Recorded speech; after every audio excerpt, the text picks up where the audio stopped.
When I stepped out to the dock that morning, something felt wrong. The space where my boat had rested for years, my pride, my sanctuary, was nothing but empty, rippling water. And there she was, Karen, HOA president, floral dress, flapping in the wind, arms crossed like a queen on her balcony. She called down with that smug grin.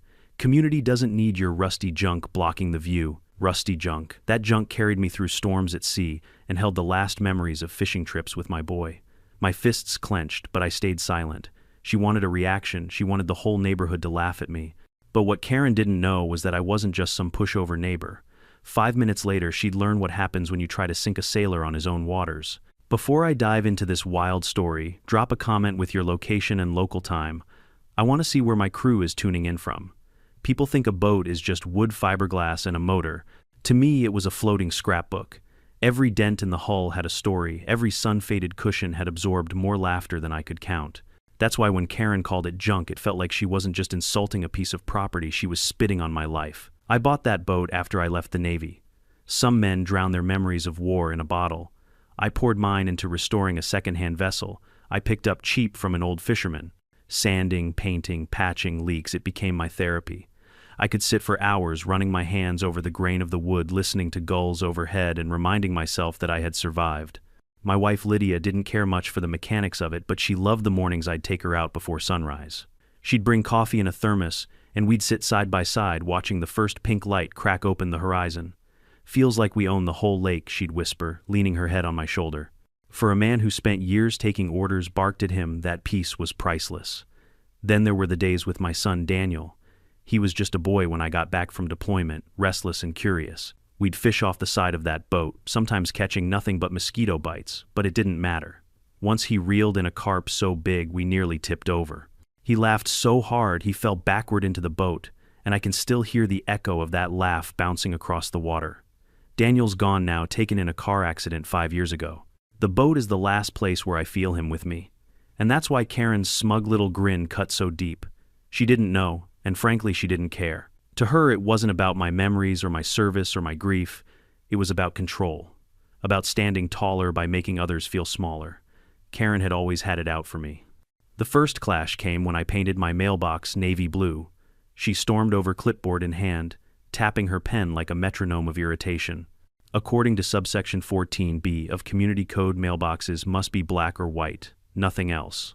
I told her it was the same shade as my uniform. She told me I had a week to repaint or face fines. I repainted, but I did it with the faintest smirk because deep down I knew she only won battles she invented. Then came the grass fiasco. One July, my lawn grew an inch too tall during a week-long trip. When I came back, there was a bright orange violation notice stapled to my front door right above the flag I had hanging. The notice said, "Your negligence lowers property values." Funny thing was, half the neighborhood lawns were worse than mine. But Karen didn't find them. No, she had a radar for me. And the dog incident, my old lab Murphy barked at a squirrel for all of 30 seconds. Karen stood on the curb with a stopwatch, an actual stopwatch, and filed a noise complaint. She told me HOA policy prohibits continuous barking beyond 5 minutes.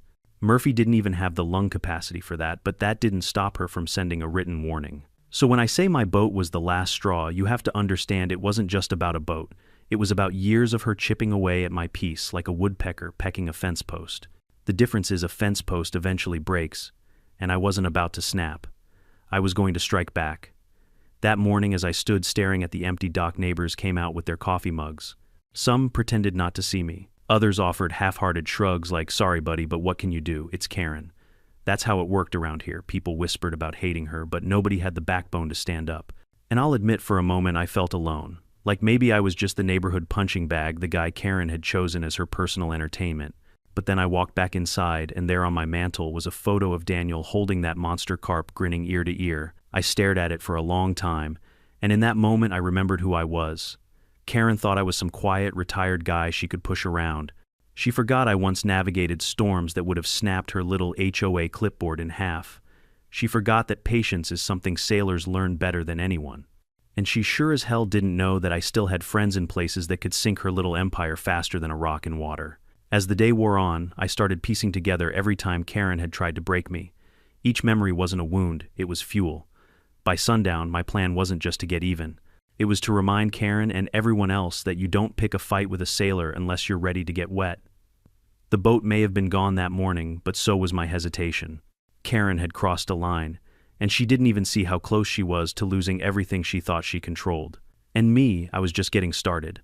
By the next weekend, the story of my missing boat had already become neighborhood gossip. That's the thing about HOA communities, rumors travel faster than mail. Some people asked me quietly, did they really tow it? Others smirked like they'd been waiting years to see me knock down a peg. And then there were the cowards who avoided eye contact altogether. Karen, of course, basked in it. She strutted around the cul-de-sac with her clipboard tucked under one arm like it was a scepter. I swear she got a thrill from the whispers. Her voice carried whenever she spoke about me, always just loud enough for someone to overhear. Community rules are there for a reason, she'd declare. If one person breaks them, we all suffer. Then came the picnic. Every summer, the HOA put on a big event by the Lake Burgers, hot dogs, lemonade kids running around with sparklers. On the surface, it was meant to be community bonding. In reality, it was Karen's annual stage performance where she reminded everyone who held the gavel. I showed up with Lydia not because I wanted to be there, but because avoiding it would have looked like surrender. Lydia squeezed my hand as we walked past the food tables, whispering, "Keep calm, just keep calm." Karen spotted me instantly. Her eyes lit up like a cat that had cornered a mouse. She grabbed the microphone, tapping it, until the static silenced the chatter. "Good afternoon, neighbors," she sang, voice dripping with fake honey. "I just want to take a moment to celebrate a little progress." The crowd turned toward her. Behind her was the lake sparkling under the sun. She pointed dramatically at the open dock. "My dock." As you can see, she continued, we finally cleaned up the lakefront. No more rusty, unsafe junk cluttering the view. Laughter rippled through a few people in the back. Others just stared uncomfortable. My cheeks burned hot. Karen smiled wider, feeding off the tension. "This community deserves better," she added. "And as your HOA president, I will always make the tough calls, even if some people don't like them." That was it, the knockout punch she'd been waiting to land in public. Not just taking my boat, but parading the empty space as her trophy. Lydia squeezed my hand harder. I forced a thin smile, pretending her words rolled off me. Inside, though, it was like a storm surge pounding against a seawall. I wanted to shout. To tell everyone the truth that she'd twisted rules, invented violations, and singled me out for years. I wanted to tell them about the mailbox, the grass, the dog, the stopwatch, but I didn't, not yet. Because out of the corner of my eye, I noticed something. Some neighbors weren't laughing. The Johnsons, whose backyard shed Karen once fined for being too beige. The Millers, who had their swing set confiscated because it didn't match community standards. Even the quiet Alvarez family, whose teenage son got a warning for skateboarding too enthusiastically. They weren't smiling. They were watching Karen with the same tight-lipped resentment I felt. That was when it hit me. Karen thought this picnic was her coronation. But what she'd really done was give me witnesses. The rest of the afternoon was a blur of hot dogs and awkward small talk. Karen kept her distance, no doubt savoring her victory. But the whispers started again, this time not about me. They were about her. I overheard snippets. Did she really have the authority to tow it? If she can tow his boat, what's next? Our cars. When Lydia and I left, I caught sight of Karen standing on the dock, basking in her spotlight. She looked untouchable, untouchably smug. I let her have it, because I knew something she didn't. Pride makes people sloppy. That night I couldn't sleep. I kept replaying the moment in my head, her pointing at the water, calling my boat junk. Each time it cut deeper until I finally sat up in bed. Lydia stirred. "What are you doing?" she murmured. "Thinking," I said. The truth was Karen had made a mistake. She thought she'd humiliated me beyond recovery. But she didn't realize that humiliation has a way of hardening into resolve. The Navy taught me patience, but it also taught me precision. And I wasn't about to rush into a shouting match and give her another laugh. Number. I was going to build my counterstrike carefully, brick by brick, until it landed so perfectly that the entire community would see her the way I did a fraud propped up by fear. I looked out the window at the moonlight dancing on the lake. The dock was still empty, but I didn't feel empty anymore. I felt focused. Karen had just drawn the battle lines in public, and she didn't even know that by doing so she'd handed me exactly what I needed: motive witnesses and a community tired of her reign. And that was the night I decided, if Karen wanted to play games on the water, then I'd use the water to end her reign once and for all. If there's one thing the Navy taught me, it's that every storm has a weak spot. Ships spring leaks, leaders make mistakes, and tyrants, well, tyrants always leave a trail. After the picnic, I couldn't shake the image of Karen standing on the dock like a conquering general. She'd humiliated me in front of everyone. But the smirks I saw on some faces, the Johnsons, the Millers, the Alvarezes, kept replaying too. That told me something: people weren't united behind Karen. They were tolerating her. Barely. So I started digging. First step, the HOA bylaws. If you've never read one of those binders, count yourself lucky. It's like wading through mud while someone reads tax code in your ear. Still, I spent 3 nights at my kitchen table, flipping page after page, highlighter in hand, Lydia bringing me coffee when my eyes started to blur. And there it was, Article 7, Section D. Clear as day. Private vessels exceeding 24 feet must register annually with both the County Harbor Office and the HOA Compliance Committee. My boat, 19 feet. Karen's pride and joy. 32 feet of gleaming fiberglass sitting fat and smug at the far end of the dock. I nearly laughed out loud. Karen hadn't just broken the rule, she'd shattered it. And the best part, I remembered overhearing her brag at last year's Christmas party about how she didn't waste money on redundant paperwork, which meant she probably hadn't filed squat. Still, I needed proof. So I took a quiet drive to the County Harbor Office. The clerk behind the counter was a young guy with thick glasses and a name tag that read Elliot. I slid him Karen's last name and vessel type. He clicked around on his computer, squinted, then frowned. No current registration on file. Actually nothing since, 5 years ago. Bingo. I leaned casually against the counter. And what happens when someone skips registration for that long? He shrugged. Fines. Possible seizure. Depends how stubborn they are. Seizure, huh? I said, keeping my face neutral while my mind was already running 100 miles an hour. Next stop, my neighbors. Now, you have to understand, people around here were conditioned to fear Karen. Years of fines, warnings, and humiliations had trained them to keep their heads down. But fear has cracks. And when someone finally stands up, cracks widen into openings. I started small. A casual chat with Mr. Johnson while he trimmed his hedges. Shame about that boat business, I said. He grunted. Karen's always been like that. She once told me my shed was too military-looking. It's a shed for crying out loud. He shook his head. I never reported it, though. Didn't want the trouble. Then Mrs. Miller watering her flowers. She leaned closer, whispering like we were in some spy novel. She made us take down our swing set.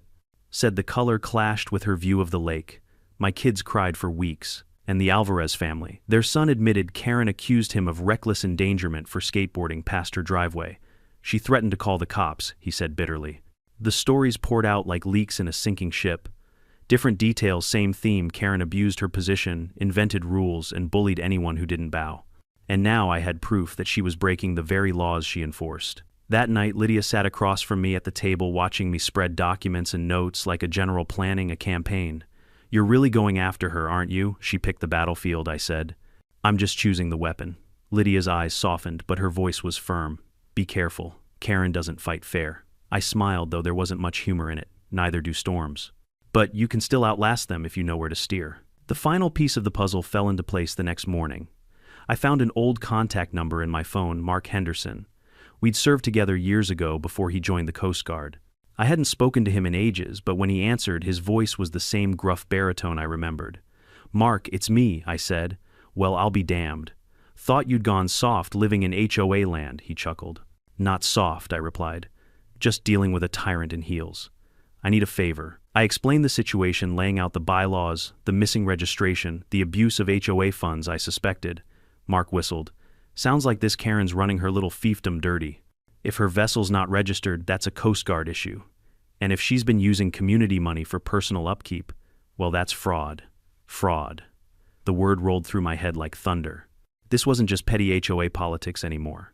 Karen had crossed into dangerous territory, and she had no idea. Mark promised to pull some strings check records on his end. Send me whatever you've got, he said. If half of this is true, we'll make sure her boat goes on a field trip. When I hung up, I leaned back in my chair, staring at the ceiling. For the first time in weeks, I felt lighter. Karen thought she'd humiliated me. She thought she'd broken me down to nothing. But in reality, she'd just handed me the rope to hang her own arrogance. The lake outside shimmered in the morning sun, calm and glassy. I smiled. Soon, very soon, the water would stop being Karen's stage and become her undoing. And I was going to make sure the whole community had front row seats. When you spend years under Karen's thumb, you learn to spot two kinds of neighbors, the ones who smile to her face and the ones who grit their teeth in silence. For the longest time, I thought I was the only one in the second camp. Turns out I just hadn't been looking closely enough. The day after my call with Mark from the Coast Guard, I took a walk around the neighborhood, not to gawk at manicured lawns or wave politely. No, this was reconnaissance. Every house, every face, I saw differently now. The Johnsons with their beige shed, the Millers with their swingless yard, the Alvarezes, their son's skateboard collecting dust. Karen had left fingerprints of tyranny everywhere. When I stopped by the Millers' Mrs. Miller lowered her voice before inviting me inside. "You're really going after her, aren't you?" she asked, handing me a glass of iced tea. I shrugged. Someone has to. Her eyes flicked to the window. Good. Because we've had enough. Then she pulled out a folder, actual documents she'd been saving. Fines, warnings.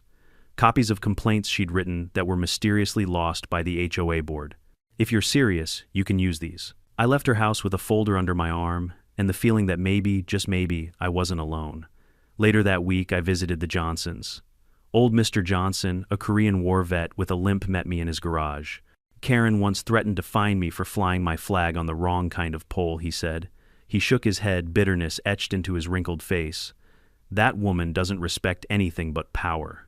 If you're finally going to hit back, son, you've got my support." He opened a drawer and pulled out a stack of old HOA newsletters, the kind nobody keeps unless you're looking for ammo. And there it was, line after line of Karen's special projects where funds were mysteriously allocated but never accounted for. Landscaping budgets doubled, then tripled. Community improvement initiatives that conveniently matched repairs done on her property. By the time I got home, I had a pile of evidence growing thicker than Karen's rulebook. Lydia sat at the table, eyebrows raised. "What is all this?" "Everything she's tried to bury," I said, flipping through the stack. "She's been robbing the community blind." Lydia crossed her arms, but I saw the faintest smile tugging at her lips. "So what's your plan? March into the next meeting and dump it all on the table?" I shook my head. "Number. That's her game, public scenes, humiliation. I'm not giving her the satisfaction. I want her downfall to be so clean, so undeniable, that she can't claw her way out of it." That's where Mark came in. Over the next few days, we exchanged calls and emails, trading information like we were back in some covert op. He confirmed what I already suspected: Karen's boat was a floating crime scene. No registration for 5 years, questionable safety inspections, and a trail of missing paperwork that screamed cover-up. "You realize," Mark said on one call, "if she's been pocketing HOA funds for that boat, this could turn federal." I chuckled. Music to my ears. Mark laughed too, then lowered his voice. "Give me a few days. I'll line up the right team. When we move, it's going to be official by the book. She won't be able to call it a vendetta, it'll be law." The thought of Karen standing there, clipboard trembling, while her beloved yacht got hauled away by men in uniform, it almost made me feel sorry for her. Almost. While Mark worked on his end, I shored up my allies here. The Millers whispered encouragement. The Johnsons promised to show up when the time came. Even the Alvarezes, usually so quiet, offered to livestream if anything went down. "People should see what she's really like," their son said, grinning like he'd just been handed a get-out-of-jail-free card. It wasn't just revenge anymore. It was a movement. Years of resentment, years of whispered complaints, they were all funneling into this one moment. Karen had ruled with fear, but fear only lasts until someone proves the tyrant isn't invincible. One evening, as the sun dipped low and painted the lake orange, I stood on my dock, still empty, still bare, and felt a strange calm wash over me. The boat was gone, but in its place I had something stronger, resolve, allies, and a plan sharper than any blade. Lydia joined me, slipping her hand into mine. "You're different lately," she said softly. "Different how? Like you've got fire in you again." I looked at her, then at the water. Karen thinks she won, but she doesn't understand sailors don't quit when the tide turns. We adjust our course.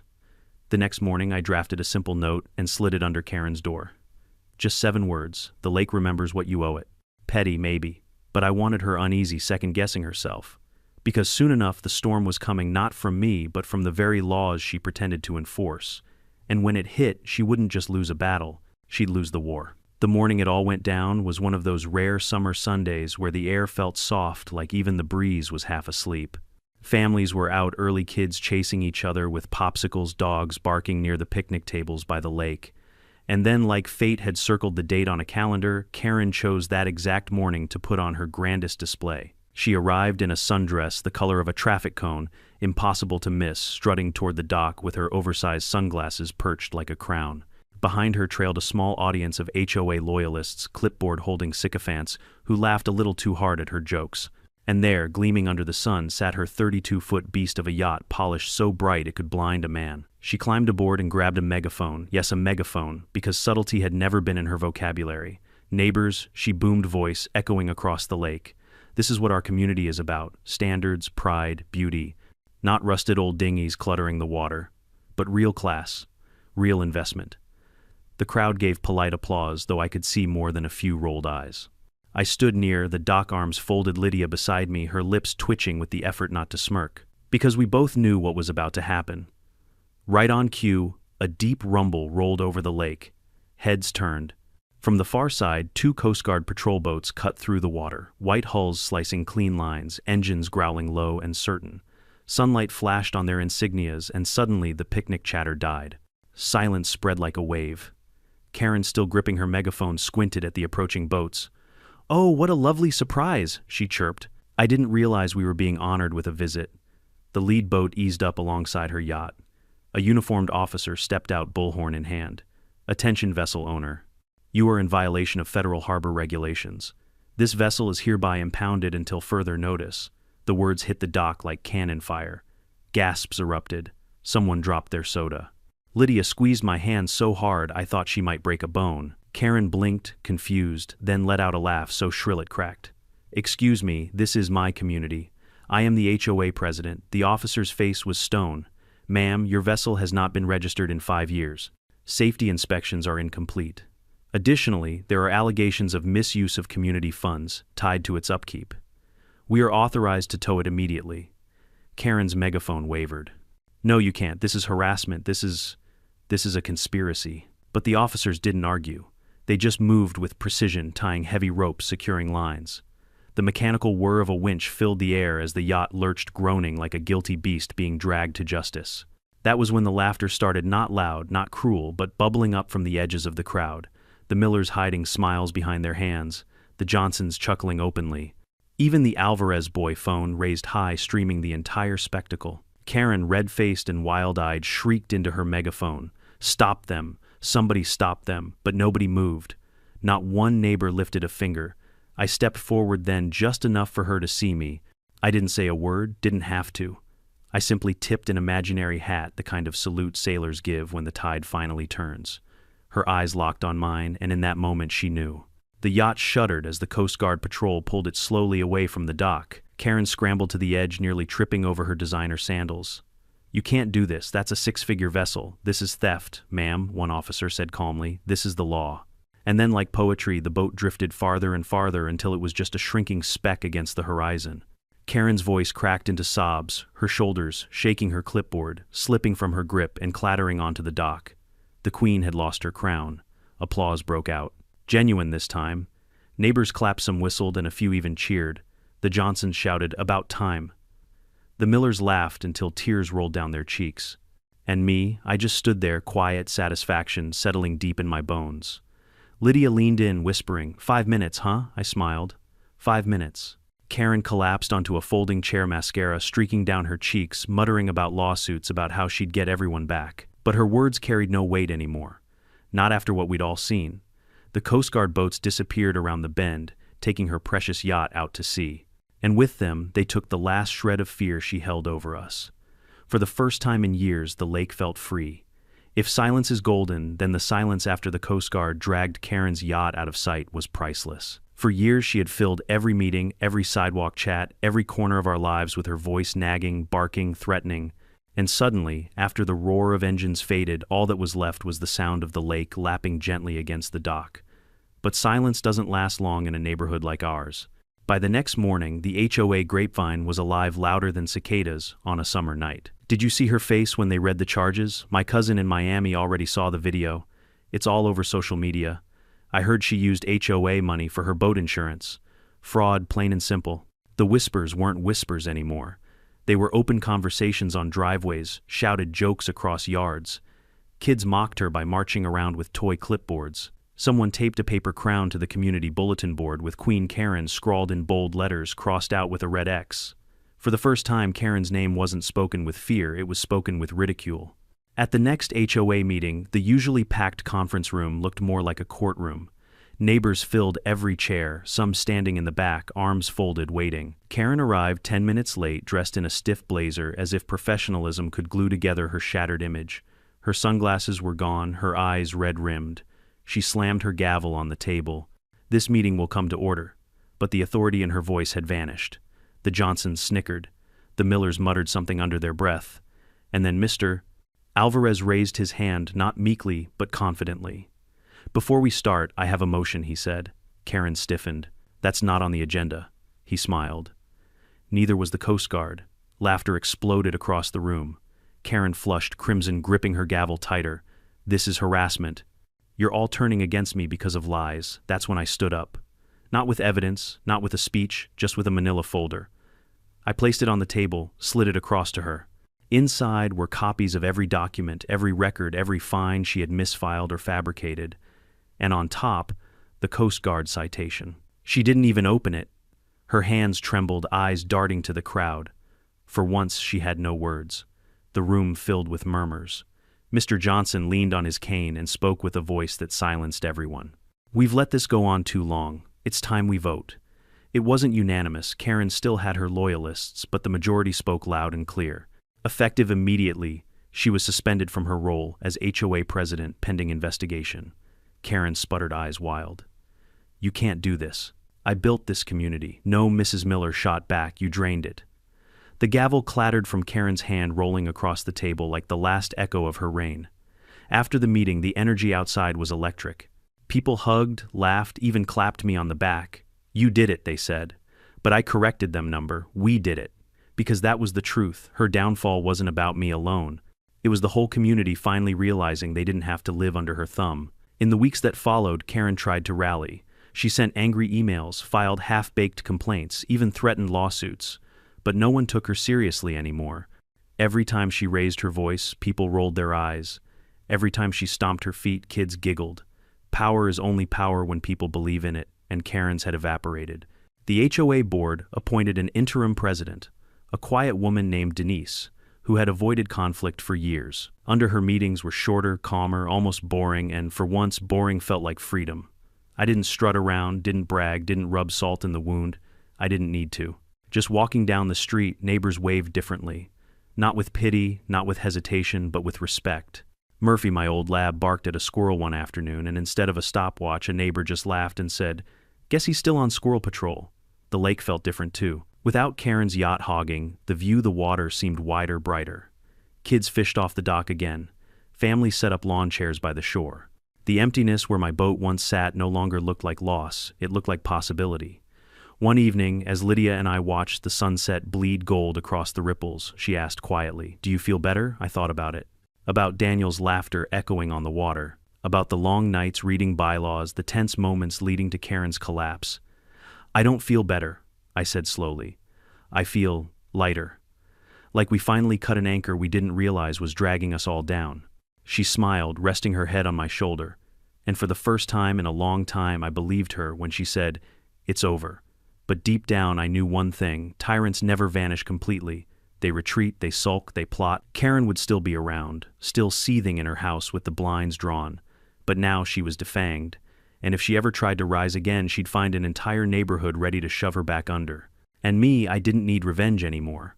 I'd already won the only battle that mattered, showing everyone that even the loudest bully can be silenced when truth finally speaks.